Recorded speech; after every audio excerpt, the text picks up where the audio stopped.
वैष्णवी छळ प्रकरणानंतर आता एक धक्कादायक माहिती समोर आली आहे। घराच्या भिंतीआड विवाहितांचा श्वास कोळतोय। राज्यामध्ये दररोज 32 वैष्णवींचा छळ होत असल्याची माहिती समोर आली आहे। ग्रामीणपेक्षा शहरांमध्ये छळांच्या घटना अधिक आहेत अशी माहिती सुद्धा समोर आली आहे। गेल्या 3 वर्षांमध्ये 39,665 गुन्हे पोलिसांमध्ये दाखल झालेत।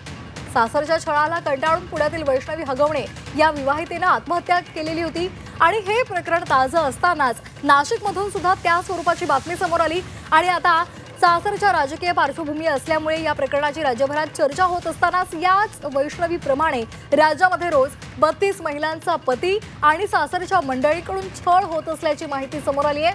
1 जानेवारी 2022 ते 22 मे 2025 या कालावधीमध्ये 1237 दिवसांमध्ये राज्यामध्ये तब्बल 39,665 गुन्हे नोंदवण्यात आलेले आहेत।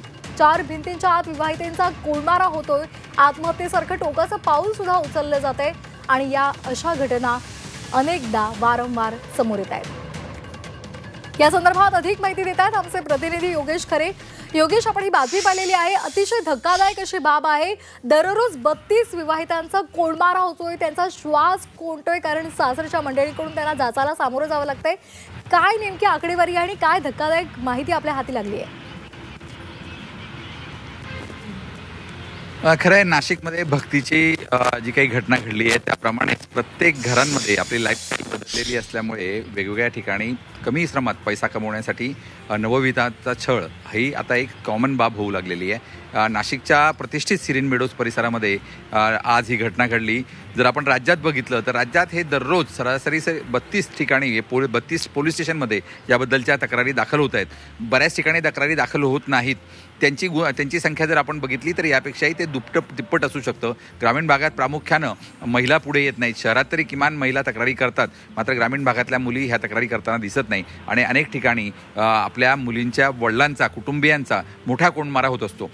त्यामुळे ह्या घटना सातत्यानं वाढता दिसत आहेत। गेल्या वर्षात जर आपण बघितलं तर जवळजवळ 11,170 ह्या घटना घडल्या आहेत। 2023 मध्ये बघितलं तर 11,770 घटना घडलेल्या आहेत आणि 2022 मध्ये बघितलं तर 11,089 घटनांपर्यंत ही संख्या आलेली आहे। म्हणजे सरासरी ही संख्या 30च्या वर आहे।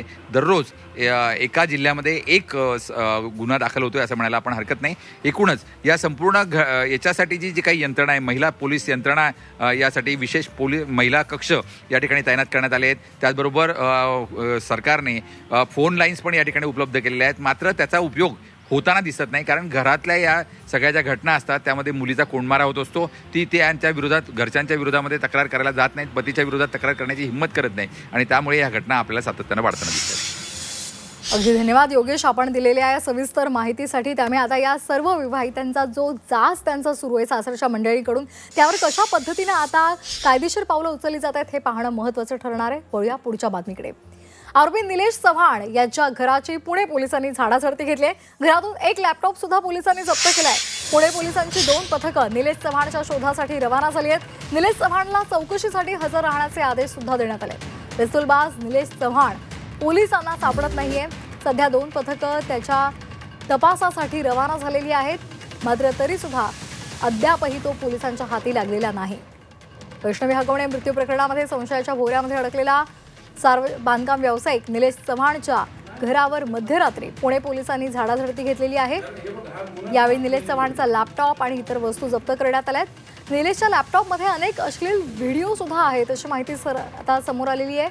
निलेश चव्हाण विरोधात 2 दिवसांपूर्वी पुण्यातील वारजे माळवाडी या पोलीस ठाण्यामध्ये कसपटे कुटुंबांना धमकी दिल्या प्रकरणामध्ये गुन्हा दाखल झालाय।